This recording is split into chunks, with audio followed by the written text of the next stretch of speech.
Welcome to Money Matters TV. My name is Paul Mitchell. I'm a commercial banker. I'm your host for the show. My co-host is Kelly Stewart. Kelly, thanks for coming to the show. Good to see you, Kelly's Paul. the founder of The Positive Business. We'll talk a little bit about what that means in a moment. Kelly, you deal with small businesses. Mm-hmm. I deal with small businesses as a commercial banker. What do you think is going on these days with the small business economy? I mean, statistically, things seem to be very strong. Unemployment is really low. Stock market is really high. People say that things are really great, but so you're down in the trenches with small businesses that are trying to not just do business, but also to do business in a good way socially. Mm-hmm. What's been your experience?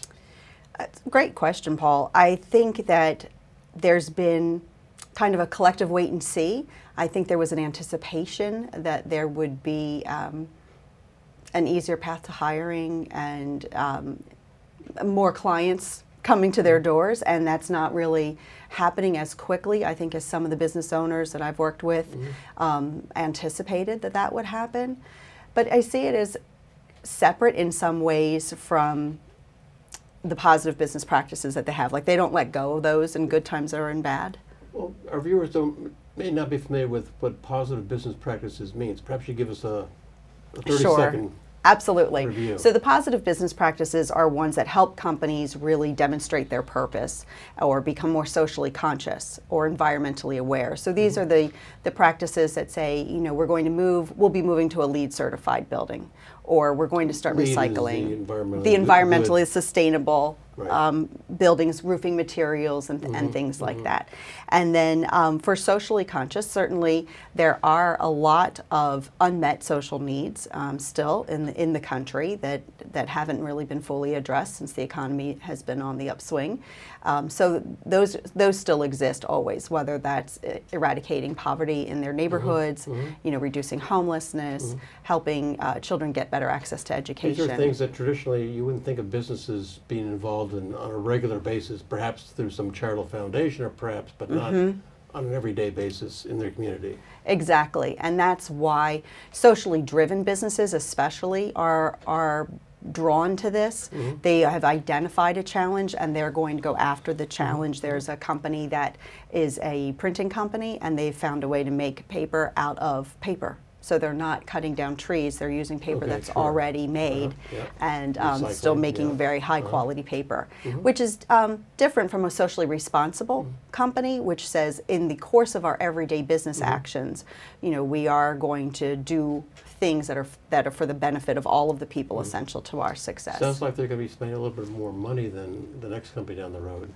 They could be. And that's an interesting question too, because I do get asked that a lot. I think it is business strategy. I think once the decision has been made that this is the focus of our company, we understand we can have an ambition for profits and concern for society and the environment, then I think it's about developing that plan that's right for the company in the markets and the industries that they serve. So it's more about what works and how can we build more of that, and inherently those things are a little bit more resilient when it comes to changes in the economy, up or down. An increase in the economy does not necessarily mean more companies will be becoming socially conscious and socially responsible. It just means that there's still opportunities out there for them to address, and it might change the focus of what they're going to address. I saw an interesting comment recently, the last actually few days, that with unemployment now being so low, historically, 20, 30 years or something like that, and kind of the last time that happened was like in the very early 60s, which led to rampant inflation, because if unemployment is low, companies looking to hire people, and therefore they're being kind of like pushed to pay more money to hire these employees, which means more money is being pushed into the economy, et cetera. Do you have any sense that's going on, that small businesses are having to pay more money to bring on employees? Not in my focus. In my focus, if companies are paying more money to bring on employees, they're doing so because they're trying to improve the human condition in some way, right? They're trying to pay that living wage. So if it's a matter of going from minimum wage to $15 an hour or something like that, they're doing that because they want to already. And that's an interesting kind of a concept there, because we know in those unemployment numbers, I don't know what those numbers include. Is that still kind of the chronically unemployed? Is it the ones that have given up on employment? Are they counted in that figure? Because they're... It's always an excellent question, because right. if you're the government or whoever gathers these statistics, you're not gathering them from 10 million small businesses. Right. It's too cumbersome and too inaccurate, too something or other. You're getting these statistics from large companies, large numbers and stuff, Right. and that becomes your statistic Right. for the economy.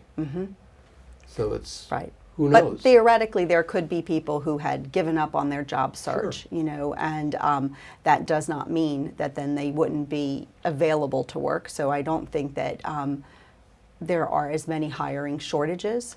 That's not what I'm hearing. I'll say it that way. Yeah, I mean, the Great Recession, massive number of layoffs of, I'll say, senior, well-paid corporate people.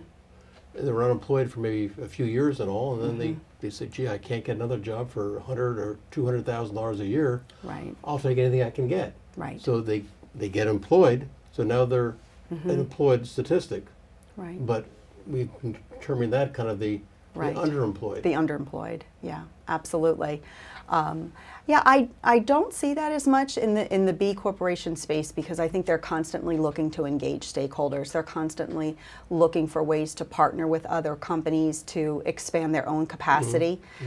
So I think it's just, again, it becomes like a bad analogy, but a self-cleaning oven, let's think of it that way, where it's constant and never-ending improvement. So they're benchmarking what they're doing. They're looking for these opportunities. So if there are people who have been chronically underemployed, trust me, there's a company that's seeking to do good out there who's considering them as as partners to work with, even if it is not as an employment, but maybe it is a partnership. Maybe those people who have changed careers have gone out and created a whole new economy around themselves and what they offer. Well, I just thought of another question, and forgive me if this is a little bit too challenging, but if the economy is so strong, does that sort of help I'll call it the benefit companies, because they're benefiting from being a very strong economy? In a weaker economy, the companies would say, I'm not going to try to do good socially or something like that. I can't afford it. But in a strong economy, I can. So if the economy has a recession or something, that segment may be unduly impacted. I think the potential, for anything exists. I'm a never say never person, so the potential could be there. However, I do think that that's exactly what a socially conscious company wants to do, is to be able to offer what they're doing in good times and bad, when everybody's looking, when nobody's looking, so I think that it's kind of baked into their mindset. Well, talking about positive companies and all, we have a question from one of our viewers. Awesome. Lance Bolton of Philadelphia asks, what is one positive skill a CEO must have to be a true leader? Excellent question. Okay. So, given the full scope of what a CEO has to do in running a company, let me break that down to what I consider to be one of their primary roles, which is to inspire people. Inspire people to activate toward a mission, to implement, to make products and services. And so if that's the case, I would have to say a positive skill that a CEO could have is to really be authentic. And the problem with that is it's a muddy term. A lot of people talk about it, so it's been a little diluted. But to be authentic as a leader is to really know yourself and your core values and your ethics, to let them guide you, when it comes time to make really either difficult decisions or when there's bias or other drama around a decision. Those core values are a way that you demonstrate to the people who look to you for leadership that you are using your values during those times. And I think it also helps them form really genuine relationships with people. I think they're comfortable being transparent because they're not putting on airs. Yeah, good. Can you give me an example, perhaps, in recent history, in our news stories in the last few months, or just from your general knowledge of somebody that really you felt was inspiring? Sure, absolutely.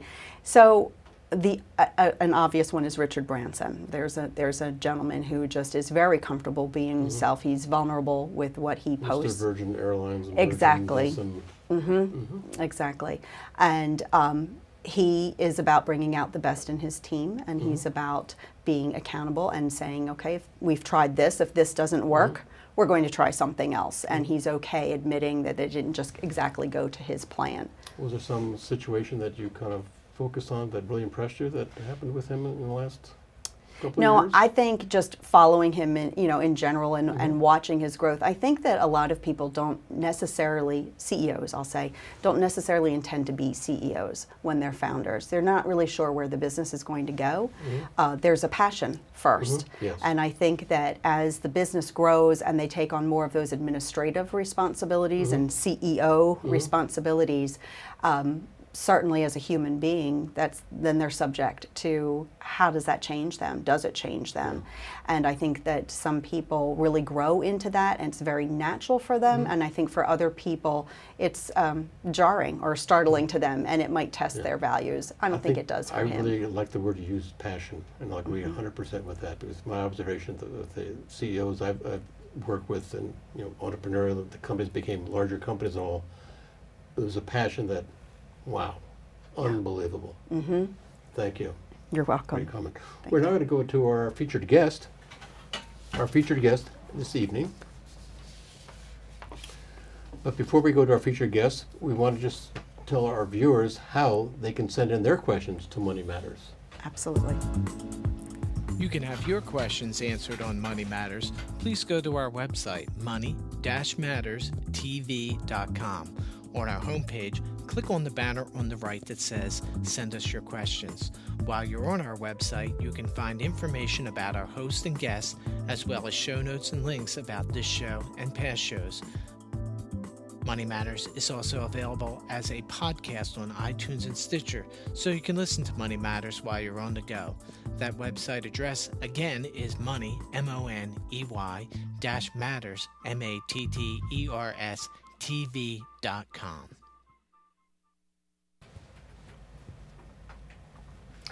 Now I'd like to introduce our viewers to our featured guest for this show. Our featured guest is Kim Players, who is CEO of MasterYourDrone.com. Kim, welcome to the show. Thank you for having me. I'm super excited to share my drone passion with the viewers of Money Masters. Absolutely. Yeah, I bet you're passionate about drones. So Yes. We see a drone right in front of us on the table here. This is a Mavic Pro 4K. Her name is Lucy, and I call her my scout because Wow. I take her out, and when I'm doing pre-flight, I take her out and do a lot of scouting with her because Cool. she's small So and what does easy. what does 4K mean for a drone? It's just the height. It's the pixels in the camera, so it's Oh, the okay. HD. Yeah, it's I've like never seen that super for TV, HD. right, Yeah, okay. super HD. So Wow. It's not how the drone flies. It's the quality of the. yeah, it's the camera. It's all what about you the see. camera because that's what the drones are all about. Once you learn to fly, then you get to become a photographer or a videographer. Once you learn to fly, I mean, to me that sounds like wow. Yeah. How do you do that? Do you need a certification for that? Absolutely. The FAA just passed a law that that even hobbyists require a certification. And so I'm super passionate about people getting their Part 107 right away. Like, I know people that have their Part 107 before they've even decided on which drone that they want, just so you know where to fly, you don't ruin it for everybody else, you don't do stupid stuff, and you don't lose your drone because weather affects it. Flying around certain areas, you could lose your drone, lose communication with it if there's magnetic interference. So, who wants to, this drone right here is with an extra battery is, $1,200. When you're out flying that, I mean, drones are usually, you see the $60 ones, Yeah. you see the $60 $600 drone. ones, Wow. yeah. And then you see these, and the beauty of these nicer drones is they have better battery life, they're GPS, they have that great too heavy. camera on them, and it's data, it's data and it's technology, so everything instantly can go into your computer and you can start making movies and videos and pictures.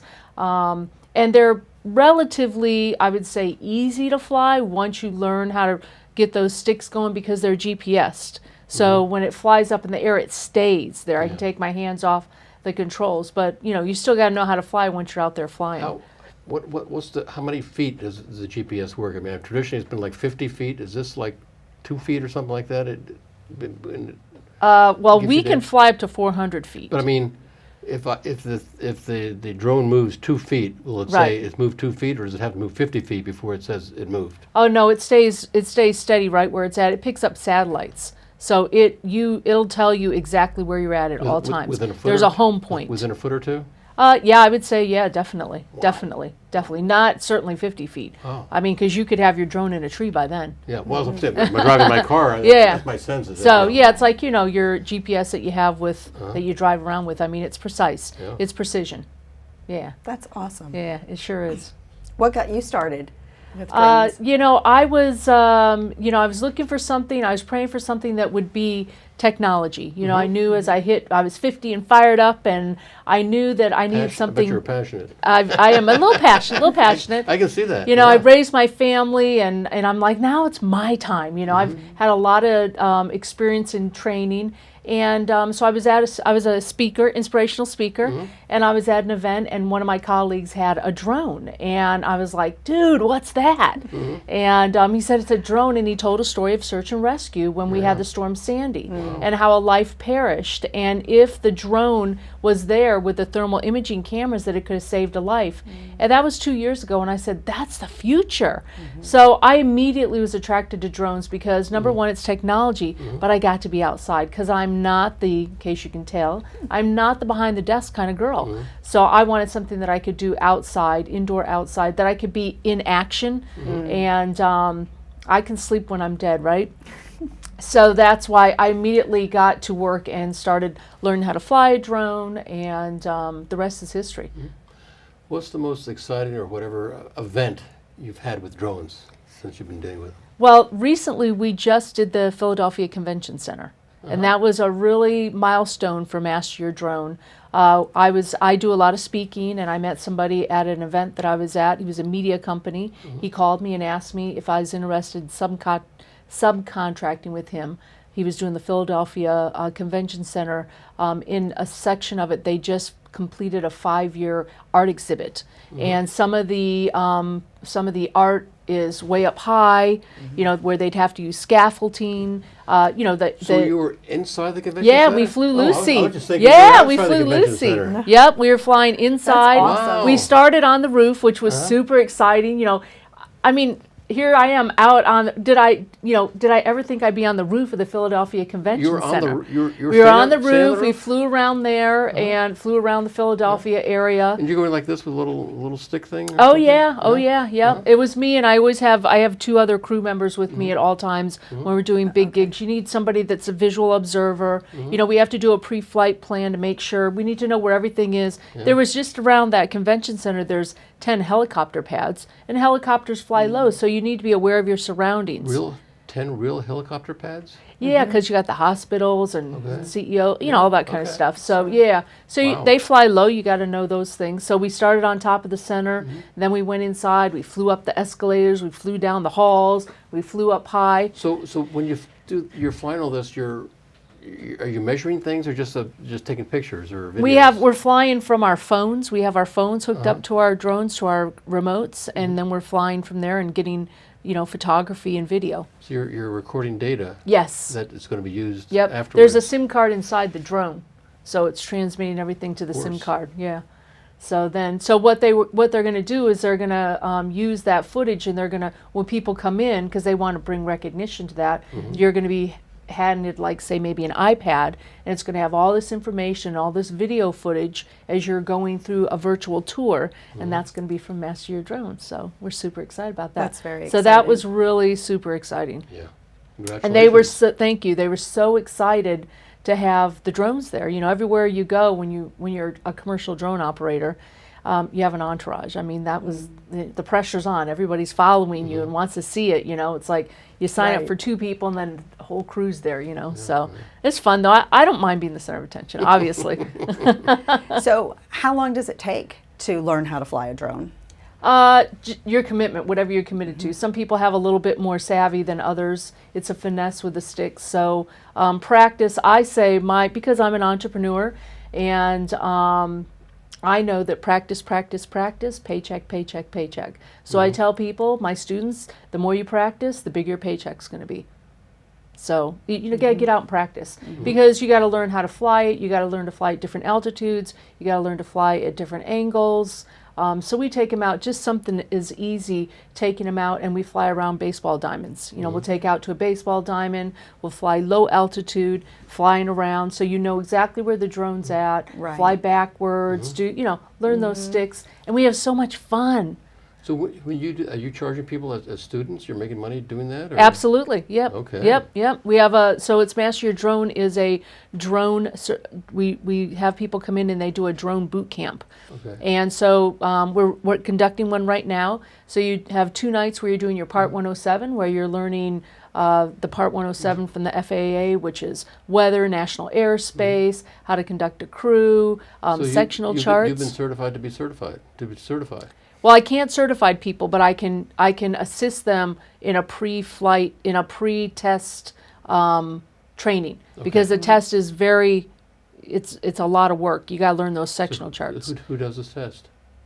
The FAA. Oh. Yeah, so people come in and they take our course, and then they go take I the got it. test, right? And then so that's 2 It's nights like a week. taking like a bar certification. Yeah, you need test some people program. need Yep, some SATs. assistance. Something Yeah, like yeah, that. that's Yeah, what yeah. it is. Yeah. Yep. Okay, And cool. then so we do that on Tuesdays and Thursday nights, and then on Saturdays we have all-day flight school. And our drone boot camps, what I'm really super excited about, our drone boot camps, you actually get a drone. So we have 3 different tiers. You can get Lucy, you can get a Mavic Pro, or you can get like a middle-sized drone, which is by DJI, or you can get the big and bad drone, and that's the Inspire 1. They use that a lot to carry things with, or to do how movie big- theaters. how big is that? I wanted to bring it, but I took the train. It's big. It's big. It's the ones you see in the movies and stuff. People do cinematography with it. So whatever level that you want to start at and enter into it, you can come. But I want people to learn on their drone, because just setting up a drone, and getting it out is great. I don't want them to lose it. I don't want them to be afraid.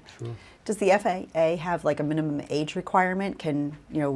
Who can do this? Yes, I guess that's is my a great question. question. Yeah. So 16 years old, you can get your license. So we get a lot of inquiries from like Girl Scouts and different, STEM's popular right now. You have, What stems? STEM is working with technology. Oh, They're getting that's going into the market. Yep. So so 16 years old, you can get your FAA license.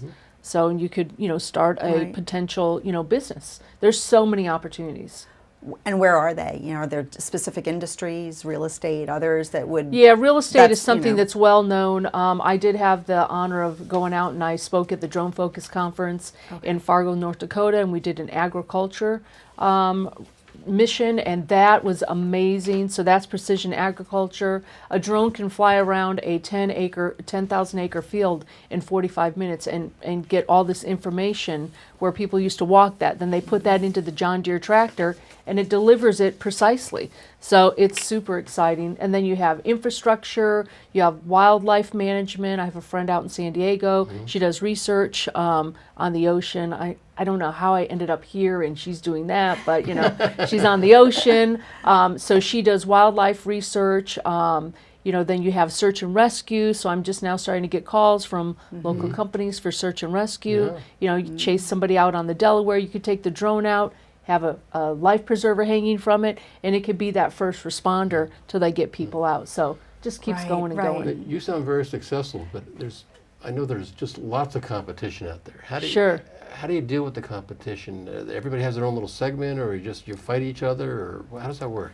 Well, I've never really believed in competition. I know that there's competition out there, but I just find my niche, and I feel like I attract the people that are supposed to come to me.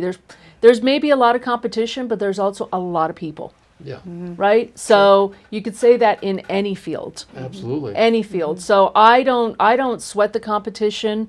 I am who I am, and I'm unique, and the way that I run my business is unique, and the people that I fly, the people that come in, my team is unique, and that's good enough. And I leave the rest to faith and trust and skill. That's a Cool, plan. cool. That's a great plan. So how do you think you're doing it? Are you achieving your goals now? Do you have more ambitions? Have you had some failures, disappointments? Just sort of as an entrepreneur. Sure, right. Typical Sure. entrepreneur story. Just what's your story there? It's never fast enough. Never fast enough, Mm-hmm. right? Never fast enough. The biggest challenge that I have in my mind, I am very successful. Just being able to, capture this wave, this technology, and start to take off with it. I've had investors invest into my company. Really? And Congratulations. my first CEO, when we started, he passed away. He had a double stroke. Oh my gosh. And so I didn't think the company was going to last. Yeah. And then I had a investor come to me and said, Kim, I think this is a really great idea. Would you like some capital? And I'm like, absolutely. Penn State invested into me. So when I say competition, Wow. I'm impressed. People, I don't know, it just works out the way it's supposed to work out. I just get up every morning, I put one foot in front of the other. So our biggest challenge, like what I was saying, is just getting the word out. Like people just don't, when people come in to take the boot camp, they're like, we didn't even know something like this existed. Yeah. And surprisingly enough, and Kelly and I were talking about this, like my average client is 55, 60 years old. That really surprised me. Yeah. They're looking for something, they understand if they invest $2,000, $2,500 into a drone and learn how to fly, it's a solid investment. You're going to be able to use the drone. You're going to get a great return on your money, whether you make money or not. But then, if you can make money with it, it's great. So, Well, yeah. as a successful, successful entrepreneur, what advice would you give to the next entrepreneur for our audience? Some members of our audience want to start a business or look for a business. Give 5 or 6 points.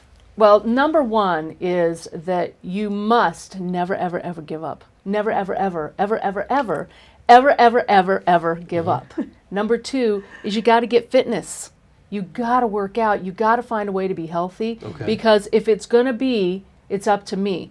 So I must get up every day and go to the gym or walk or do whatever. And I must put good stuff into my body so good stuff comes out. Excellent. Number three is you must acknowledge that you are the leader that others are looking for. I am the leader that others are looking for. And even if I know 10% than somebody else, that's still a leader. Number four I'm on is surround yourself with people that are better than you. Yes. Right? Always surround yourself with people that are better than you. Number five is take time for self-care. When you're running a business like I am, and I am the main component, I just have to take a day to just chill sometimes, turn off my phone, and I really enjoy that. And last but not least, have fun. I mean, you're passionate about it, If you're not having fun, then you need to go back to step one, step two, step three, step four, because that when you're an entrepreneur, entrepreneurs are, they're forward thinkers, they're innovators, and they're inspirational. Now, we do have a shiny object syndrome, and that's why it's important to surround yourself with the right people that are going to keep you accountable. Accountability is huge. So that's what I would say right off the top of my head. That's excellent. Right off the top of my head. Concise, Wow, especially the fitness thing, healthy, and taking Very care of important. yourself. Yes. Both physically and emotionally. Yep. I heard that. Yeah. Good. I Good for you. I don't hear that. Yeah, all the time. you go. Congratulations. Yes. But Absolutely. right, in my own personal life, those are things that are important, and sometimes we don't pay enough attention to them. Yep.